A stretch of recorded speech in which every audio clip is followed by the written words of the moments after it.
سوال ہے، اگر سب لوگ ایک دوسرے کے پیچھے نماز پڑھنا شروع کر دیں تو فرقہ واریت تو ختم ہو جائے گی؟ اللہ اکبر. دل بہلانے کے لیے غالب یہ خیال اچھا ہے. بیٹھیے عادل شاہ صاحب، آپ نے سوال اچھا کیا ہے، چونکہ یہ سید صاحب ہیں جی اور زمانے کی نبض پر ہاتھ رکھنے والے لوگ ہیں. یہ سچی بات ہے. سوال سے مجھے اندازہ سوال سے مجھے اندازہ ہو رہا ہے. جی کہنے کا مقصد یہ ہے، یہ بسا اوقات نا آج کل یہ چورن بیچا جا رہا ہے. میں ایک سادہ سوال کر لیتا ہوں. پہلی بات، کیا قرآن و حدیث میں کہیں پر یہ موجود ہے حکم کہ اگر سب ایک دوسرے کے پیچھے نمازیں پڑھ لیں تو یہ ختم ہو جائے گا کام؟ کوئی دلیل؟ کہا جی یہ تو نہیں ہے. میں نے کہا نہیں ہے نا، تو پھر میری دوسری بات بتائیے.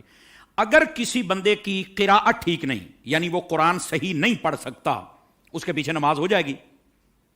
بولے نہیں، اس کے پیچھے تو نماز نہیں ہوگی. تو میں ایک سادہ بات کہنے لگا ہوں، سارا سمجھ آ جانا چاہیے. جس کا قرآن ٹھیک نہیں ہے جب اس کے پیچھے نماز نہیں ہوتی، تو جس کا ایمان ٹھیک نہیں ہے اس کے پیچھے ہماری نماز کیسے ہو جائے گی؟ کیا کہنے علامہ صاحب. بات دراصل یہ نہیں کہ کس کے پیچھے نماز پڑھنی، بات یہ کہ جو مصلی پر کھڑا ہے نا، آپ نے دیکھنا اس کا عقیدہ بھی درست ہے کہ نہیں ہے. جی میں آپ کو اس سے بھی ایک سادہ مثال دے دیتا ہوں. دیکھیے، ہم پیچھے کھڑے ہیں، ہم نے کہا پیچھے سے امام کے اللہ اکبر. بھائی جو مصلی پہ کھڑا ہے حضرت، وہ بھی تو دیکھو نا، یہ کس امام کے پیچھے ہے؟ آیا کہ یزید کو امام کہنے والا ہے یا حسین کو امام کہنے والا ہے؟ کیا کہنے. ذرا اس بات کو سمجھو نا. حالانکہ جب حضرت امام حسین کو ہم امام کہتے ہیں تو ہم بیچ میں صحابہ کرام علیہم رضوان کا لحاظ بھی رکھتے ہیں، یہ یاد رکھ لیجئے. لیکن میں نے ایک اشارہ دیا ہے، ہم تو پیچھے سے امام کے ہیں، یہ کس کے پیچھے ہے؟ ہمارا یہ سوال ہے.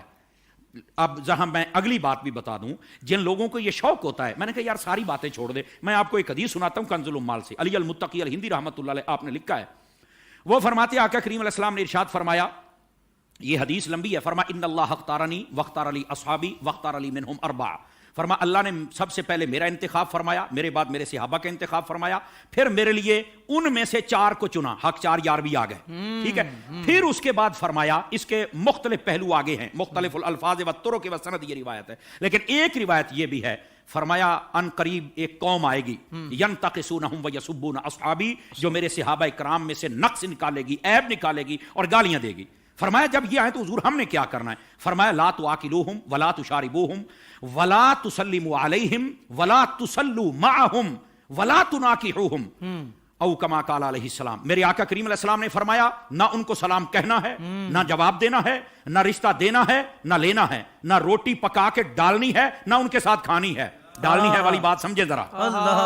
اور میرے نبی کریم علیہ السلام نے فرمایا، مر جائیں تو جنازہ نہیں پڑھنا، ان کے ساتھ نماز نہیں پڑھنی، سمجھ آ رہی، ان کے ساتھ نکاح نہیں کرنا.